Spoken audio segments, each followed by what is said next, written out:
السلام علیکم مینوال، امید لرم چې تاسو به ټول روغ جوړ به وئ. عزتمنو، د واده په شپه باندې ښځې خپل خاوند بې دردۍ سره ووژلو د هغه هم د اشنا لپاره.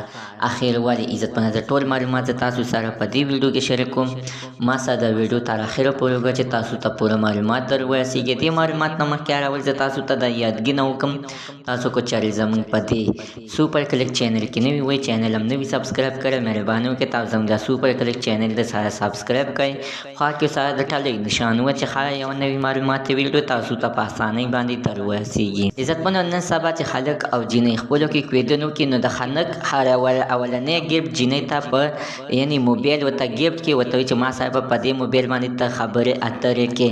عزتمنو، چې دغه موبایل جینۍ ته لاس ته ورسي، نو جینۍ بیا خپله مرضي ده، کو پردیو خلکانو سره ګپ لګوي او که نه دغه خپل کویدن شوي خلک سره ګپ شپ لګوي.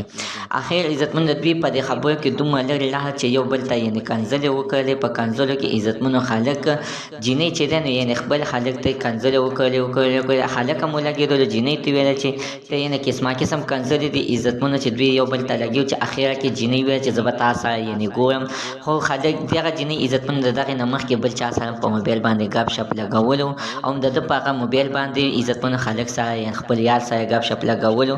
خو دا خپل خاوند یې یعنې نه و خوښ، په ده باندې په څه چل باندې موبایل راوستو چې غوښتو چې یعنې په کور خلکو راته کوچلته وویل چې دا موبایل د کوم ځای، نو زه به ورته چې دا ما ته خپل کویدن شوي خلک رالیږلی دی، زه هغه سره ګپ شپ لګوم. نو مینوالو، نو په دغه طریقه باندې بیا دې خلک ځان یې واده تیار کړو چې د واده شپه شوه.